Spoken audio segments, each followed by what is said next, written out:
Monsieur le Président du Conseil, distingués membres du Conseil, Mesdames et Messieurs,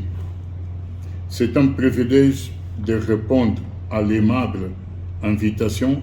qui a bien voulu m'adresser le Président du Conseil des droits de l'homme, Monsieur Georges Lauber,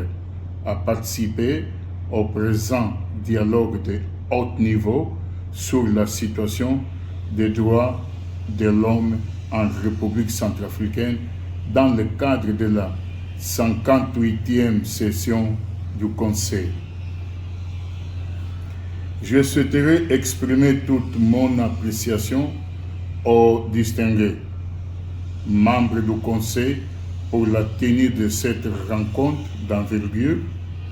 qui réaffirme l'engagement inaltérable du Conseil envers la défense des droits de l'homme en RCA. Je souhaiterais par cette même occasion saluer la présence sur le panel de distinguées personnalités. Son Excellence, Monsieur le ministre de l'État chargé de la justice, des droits de l'homme et de la bonne gouvernance, garde des Sceaux. La représentante spéciale du secrétaire général des Nations Unies, chef de la MINUSCA. L'expert indépendant sur la situation des droits de l'homme en RCA et les distingués représentants de la société civile. Monsieur le Président du Conseil, Mesdames et Messieurs, au nombre de différents points soumis à notre examen au cours de la présente session, la décentralisation et la gouvernance locale comme éléments essentiels au rétablissement de l'autorité de l'État, à la promotion des droits de l'homme et à la consolidation de la paix, autant que questions qui justifient largement notre engagement et le temps que nous consacrons aux riches délibérations de ces jours. La République centrafricaine dénote à suffisance au cours de son histoire des cycles d'exclusion, d'instabilité, d'enclavement et d'isolement de certaines régions causées par la centralisation successive et excessive des structures de gouvernance. Prenant acte de cette réalité, l'adoption en 2020 par le Parlement de l'RCA de la loi portant organisation et fondamentale des collectivités territoriales est une étape majeure non seulement pour la réorganisation administrative et territoriale, mais aussi pour impulser la dynamique du développement des territoires, répondre aux attentes populaires, corriger les disparités et répondre aux normes de la démocratie. Mesdames et Messieurs,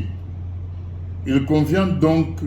de reconnaître que les prochaines élections locales d'août 2025 seront fondamentales pour renforcer les structures de gouvernance locale, encourager la participation des citoyens, stimuler l'engagement civique et améliorer la responsabilité des gouvernements locaux. Les efforts en cours du gouvernement centrafricain témoignent de sa volonté forte d'opérer une ouverture vers la décentralisation, le développement local et une démocratie à la base par la mise en place des élus locaux qui peuvent participer à appuyer la mise en œuvre du plan de développement national 2024-2028 qui doit être sinon soutenu ou pérennisé à tout prix pour la stabilisation du pays. Monsieur le Président du Conseil, Mesdames et Messieurs, l'Union africaine soutient pleinement la stratégie visant à rapprocher la gouvernance des communautés, à renforcer la redevabilité et à améliorer l'exercice équitable aux ressources et aux services de base à travers tout le pays. Le gouvernement centrafricain continue à déployer des efforts pour rendre la justice plus accessible et plus disponible pour l'ensemble du territoire. Dans le cadre de cet engagement, un certain nombre de réformes ont été entreprises pour doter le pays d'une politique nationale de défense des droits de l'homme et d'une législation visant à protéger les défenseurs des droits de l'homme. Les progrès accomplis en matière de responsabilisation et de lutte contre l'impunité sont notables, alors que de nouveaux magistrats et d'autres membres du corps judiciaire sont formés et déployés afin de contribuer à l'amélioration du cadre juridique, réglementaire, institutionnel et opérationnel de l'ensemble du système judiciaire centrafricain. Dans le cadre de ces mêmes processus de réforme, un certain nombre de fonctionnaires et des éléments des forces de sécurité intérieure sont également recrutés pour être déployés sur l'ensemble du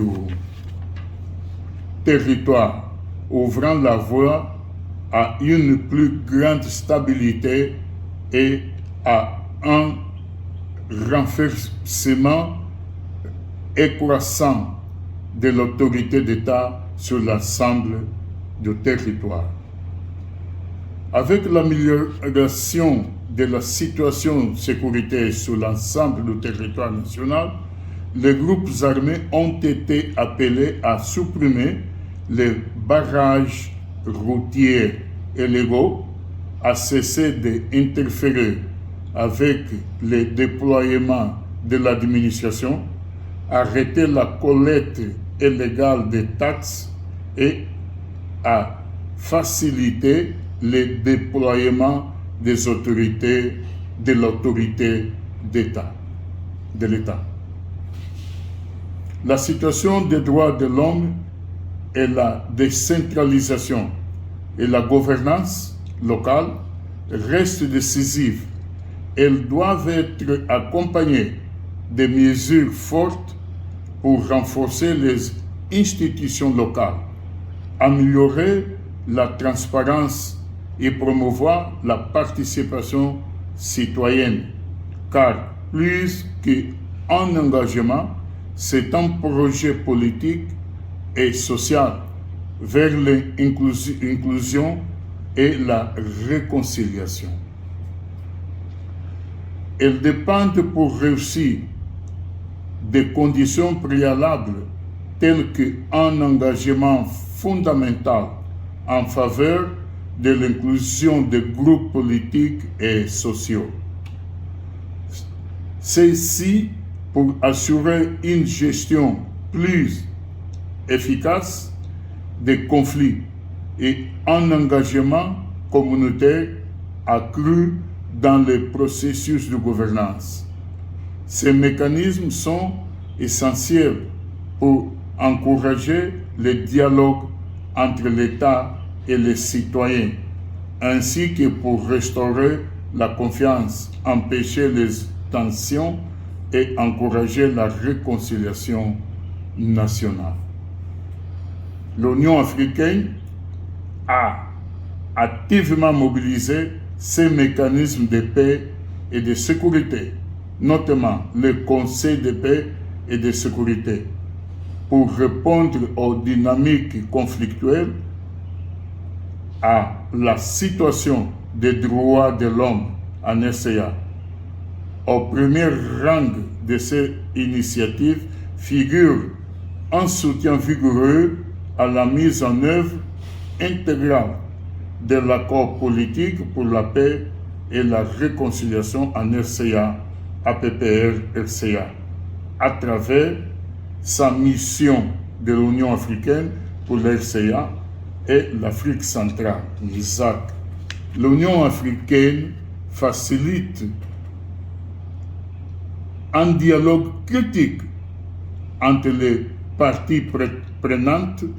appuie les efforts de médiation, surveille le respect des accords de paix et encourage les mesures de confiance essentielles à un engagement durable et à une résolution pacifique durable du conflit. Depuis, l'Union africaine soutient via la MISAC des initiatives substantielles et de renforcement des capacités institutionnelles et de réformes globales du secteur de la sécurité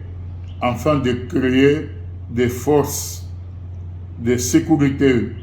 professionnelles, responsables et respectueuses des droits de l'homme pour renforcer les structures de gouvernance locale. L'Union africaine accompagne activement la mise en place d'entités administratives locales inclusives, favorisant la participation citoyenne, stimulant l'engagement civique et améliorant la responsabilité des autorités locales envers les communautés.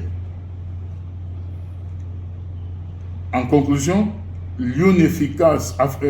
africaine reste fermement engagée à soutenir la République centrafricaine dans cette phase de décentralisation et de gouvernance locale qui représente un enjeu majeur. Nous plaidons vigoureusement pour la solidarité internationale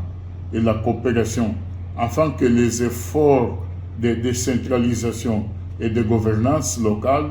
aboutissent de manière durable et contribuent de façon significativement au rétablissement de l'autorité de l'État, à la promotion des droits de l'homme et à la instauration d'une paix durable, d'une réconciliation nationale en RCA. Je vous remercie de votre attention.